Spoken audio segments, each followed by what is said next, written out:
Waalaikumsalam. Nabila, silakan masuk.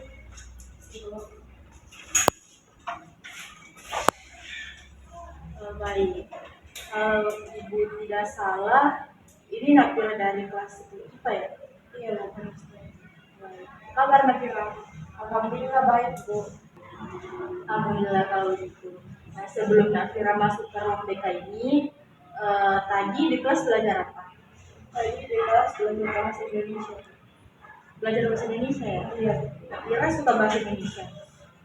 Lumayan suka sih, Bu. Baik. Sebelumnya Nafira sudah pernah masuk ke ruang BK belum? Masuk di ruang BK belum pernah itu.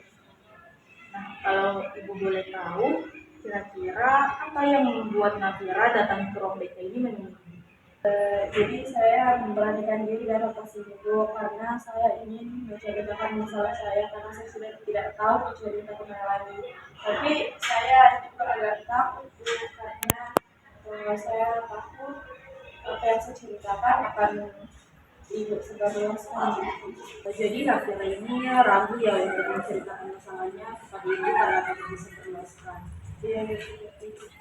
Jadi begini Nafira ini perlu mengetahui kalau di dalam proses konseling itu ada yang namanya asas kerahasiaan. Jadi di sini ibu tidak akan menyebarluaskan apa yang dikatakan oleh Nafira. Begitupun dengan Nafira tidak boleh menyebarluaskan apa yang ibu katakan. Jadi Nafira ini tidak perlu lagi takut ataupun ragu lagi menyampaikan masalah yang telah dialami. Baik.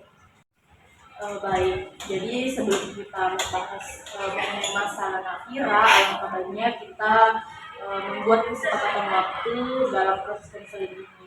Nah, apakah 30 menit cukup untuk membahas masalah Nafira?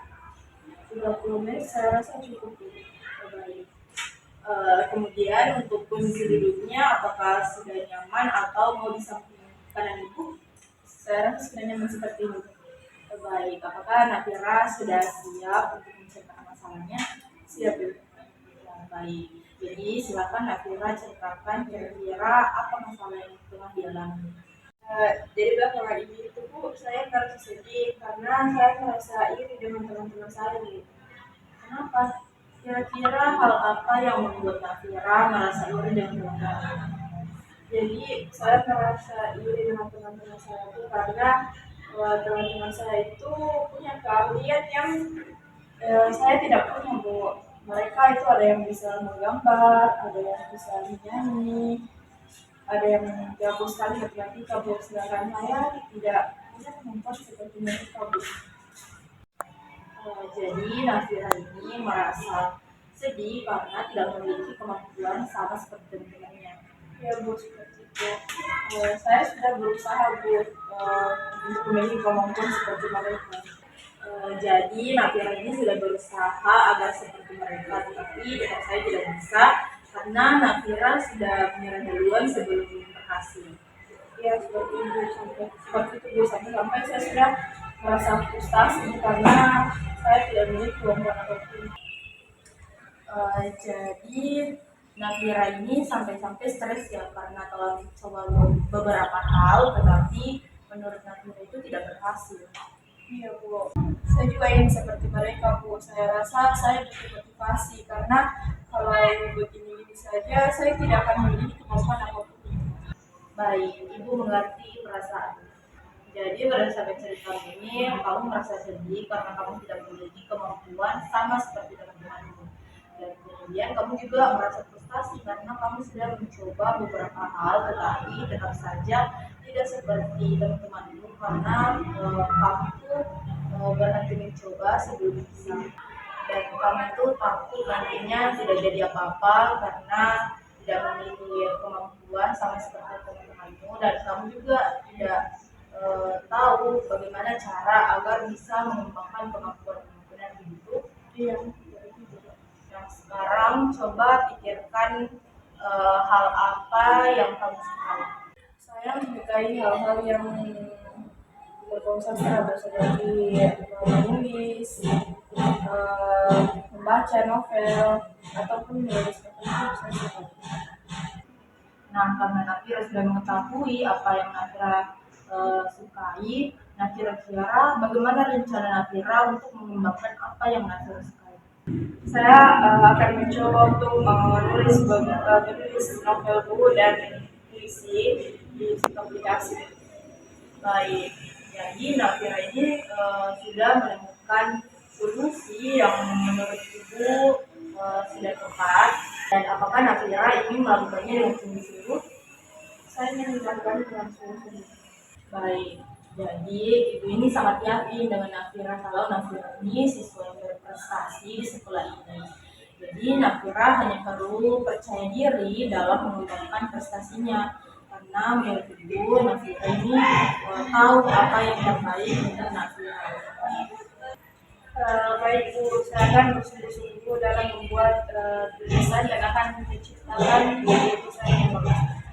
Nafira. Jadi Ibu sangat senang mendengar antusias dari Nafira yang ingin menjadi seorang penulis yang baik dan juga ingin menciptakan karya yang terbaik. Nah, kemudian sampai sini apakah masih ada yang ingin diceritakan kepada Ibu? Baik, Nafira. Berhubung waktu sudah habis, jadi mari kita akhiri proses konser kita kali ini. Nah, kemudian mari kita simpulkan hasil diskusi kita pada kali ini. Jadi dari awal ini Nafira merasa sedih karena tidak memiliki kemampuan sama seperti teman-temannya. Nah, kemudian Nafira juga merasa frustasi karena sudah mencoba beberapa hal dalam mengembangkan kemampuannya, tetapi tetap saja tidak bisa seperti teman-temannya. Karena Nafira sudah menyerah duluan sebelum bisa menguasai satu kemampuan. Nah, kemudian Nafira juga tadi mengatakan kalau Nafira ini menyukai hal-hal yang berbau sastra seperti menulis, membaca novel. Nah, kemudian Nafira ini juga bisa mengatasi masalahnya dengan mencoba mengembangkan kemampuannya dengan cara menulis novel di sebuah aplikasi. Nafira ini tidak akan lagi dengan kemampuan-kemampuannya karena akan mengembangkan kemampuannya. Benar begitu? Saya akan mengatasi masa depan saya dengan mengembangkan kemampuan yang saya miliki. Ibu senang mendengarnya. Nah, kemudian bagaimana perasaan Nafira sekarang? Saya sudah merasa lega karena sudah mengetahui apa yang akan saya lakukan. Nah, bagus sekali Nafira karena Nafira sudah mengetahui apa yang ingin Nafira lakukan ke depannya. Nah, kalau begitu sesi konseling ini kita akhiri saja ya. Kemudian Nafira jangan sungkan untuk datang ke ruangan Ibu. Baik Bu, karena saya merasa sedikit lega Bu karena saya sudah mengetahui apa yang akan saya lakukan berikutnya, jadi saya akan bisa. Baik, mari Ibu antar ke depan.